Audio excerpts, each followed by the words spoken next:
Hi, I'm Professor Tina Good, and this mini video is on character analysis and looking for the silences. This is an extension of the previous video posted on character analysis and identity theory. So let me go ahead and share my screen with you.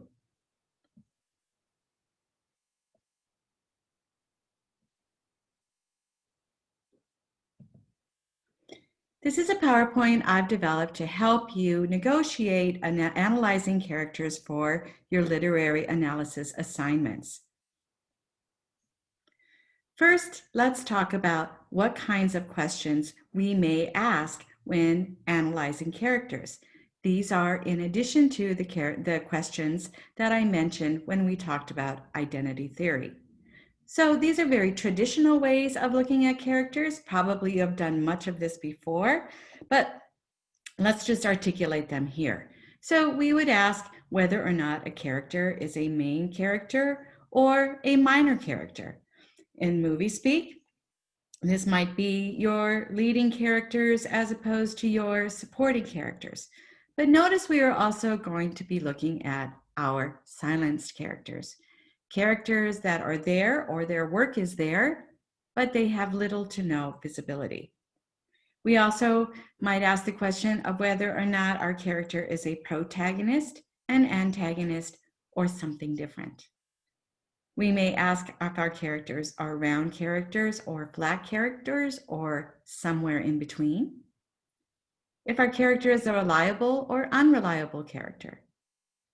If our character is a dominant character or a marginalized character. And the significance of this character. How does understanding this character help us understand the text? Who is telling the story in the text? And whose story is being told. So let's break that down a little bit more. If we are looking at main characters versus minor characters versus silent characters, first, our main characters are those characters that are very, very prominent in the story. If you were at a play, that character would be on the stage all the time. Without the main characters, the story simply would not exist. We could not go forward with the story if these characters were not in it. So the supporting characters, they may have varying prominence in the story. That is to say, they could be on the stage a lot, right? Or very, very little. All of them fall into the minor character category. So for example, if we watch a buddy movie, the buddy may be a supporting character to the lead, but is still very prominent on the stage, but the story is not about the buddy. Okay, so there's your supporting characters. And then your silenced characters are those characters that have not been able to be left out completely out of the story because of their contributions, but yet are given little to no visibility. Let's keep going on that. Let's talk about the protagonist. Okay, the protagonist, all protagonists are main characters, but all main characters are not necessarily protagonists. So how do we identify the protagonist of the story? The main conflict of the story usually directly relates to the protagonist. The main climax of the story, or the turning point of the story, revolves around our protagonist. At that moment of climax, at that climactic event, the protagonist is the one making a decision that will change not only the protagonist, but the conclusion of the story will directly relate to that decision made by the protagonist. And remember, there can be more than one protagonist in a story. We might also look at characters to see if they're the antagonists. So antagonist would be the opposite of the protagonist, and the antagonist is the character or some kind of concept that is causing conflict for our protagonist. In other words, our antagonist may be a character, but it may just be an ideology. It could be nature. For example, you know that in the story of Moby Dick, even if you haven't read it, you know that the whale is the antagonist, right? We could argue that the whale is also a character, but you get my point. Perhaps it is an ideology. Perhaps what's causing the conflict to our main character is racism or some sort of judicial bias, right? Something that is causing conflict to the protagonist that the protagonist has little to no control over. There can be many antagonists in a story, but there is usually a main antagonist that causes the main conflict, right? And that's what we will be looking for. And it may be a character. The antagonist may be a main character, may be a minor character. So whereas our protagonist is always a main character, our antagonist may not be. The main antagonist even can be a silenced character. So, a round character versus a flat character.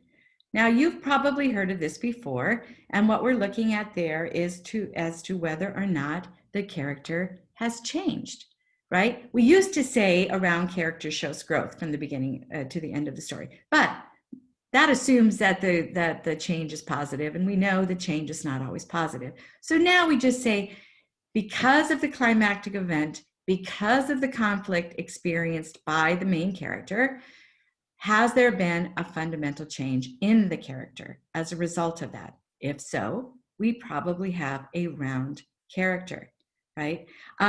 Your round characters don't have to be your protagonists. They can also be minor characters. You really can't have a silenced character as a round character because you just don't get enough development to know that.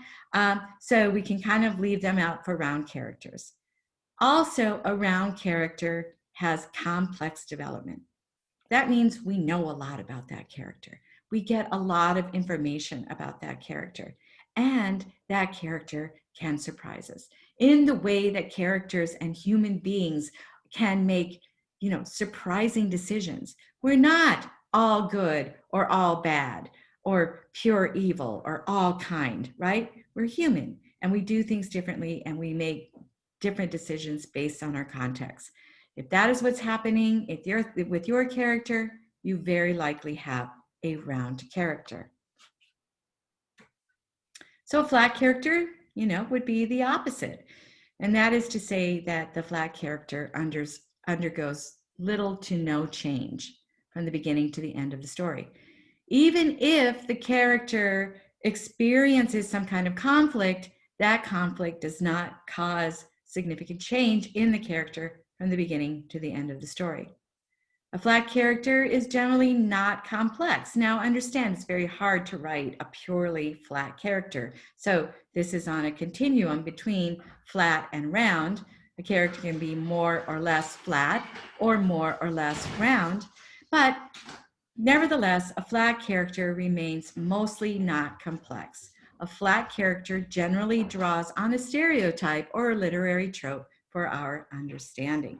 That is to say, going back to the buddy example, we in this culture understand the buddy role in buddy movies. So that character doesn't have to be developed a lot for us to undergo, okay, I got it. He's the buddy. He's the humor. He's the funny part, right? We get it. Another common trope is the mother-in-law, right? The meddling person who's always criticizing, passive aggressive. We don't have to do a lot to understand, like, okay, I got it. I got that character. We don't have to develop that character much in order to understand what is going on. A flat character can also function as a metaphor in a story, which we will talk about later. But in that case, what would we be doing is investigating the metaphor to determine how much this character influences the story. A flat character often helps us better understand the conflicts experienced by the round characters or gives us a broader context.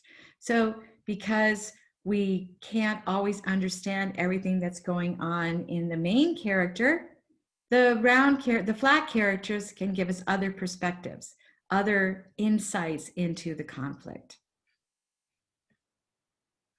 Now, our silenced character. Our silenced character may have little to no presence in a story, but is nevertheless necessary to the story, right?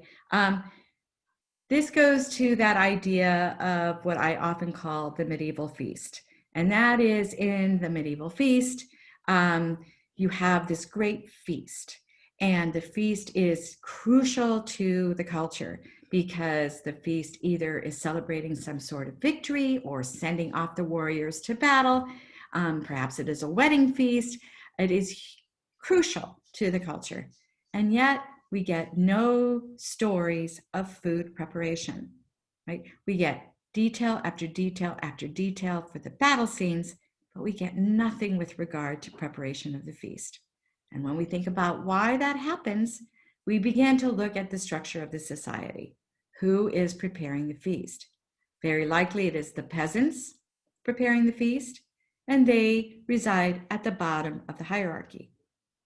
And yet they have the welfare of the warriors and the lords in their hands because of their ability to prepare their food.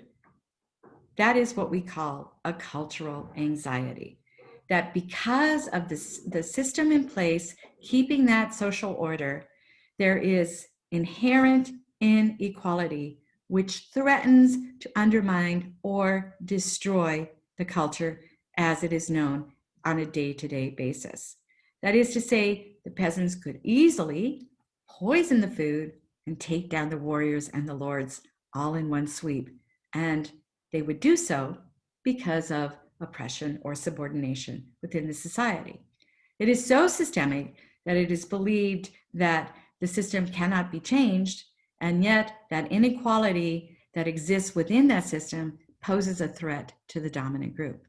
So as literary analysts, it is our responsibility to investigate that silence when conducting character analysis.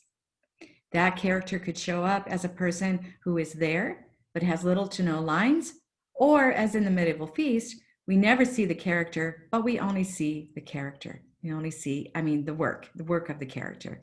For example, we see the feast, but we don't see the peasants.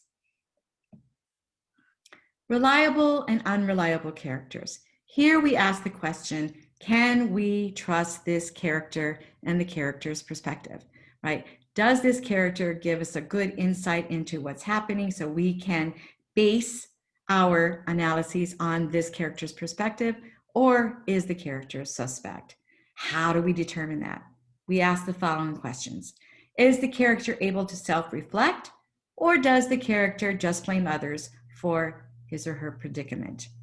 Does the character engage in deceiving other characters? If this is a deceptive character, this character may not be somebody worthy of our trust. Is the character mostly sober and discerning? Right? Is this character sane? Is this character drunk? Is this character somehow having hallucinations? All of these things affect our ability to trust this character. Do other characters that we respect also respect this character? Does this character show open biases and bigotries that impede that character's judgment? Okay, by asking these questions, we can determine whether or not the character is more or less reliable and whether or not we can trust the perspective of this character.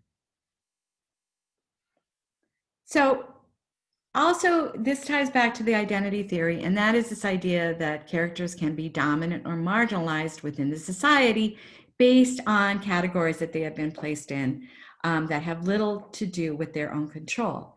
Concepts of race, class, gender, age, able-bodiedness, sexuality, etc., place them into a dominant or marginalized character based on the dominant group's definition. Now, interestingly enough, in literature, you can switch this up. So you might have dominant and marginalized characters within a story that mirror the society at large, or you might switch it up and you might have what would normally be considered marginalized characters actually be the dominant characters within a story. You might have dominant characters in the society actually be marginalized in a story, depending on who is telling the story and whose story is being told. So we do pay very close attention to that. Who is in charge of the story? Who is in charge of subordination? And who is in charge of silencing? So once we have established these categories for our characters, how does that help us continue with our analysis? So we can now build on those questions by asking follow-up questions. If we have a round character, what we want to look at is the conflict experienced by the character and the change. And by examining the conflict and the change, we can get an increased understanding of the story. If the character is a flat story, we want to look at the stereotype being represented. Is the stereotype being challenged or is it being perpetuated?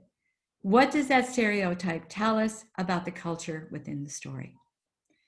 If the character is representing a metaphor, of course, then we want to investigate that metaphor in order to get a deeper understanding of the story. And if the character is silenced, what we want to look at is what cultural anxiety is being explored or avoided by silencing this character. And by looking at that cultural anxiety, we get an increased understanding of the story. I hope you find this video useful as you go forward in conducting your own character analyses.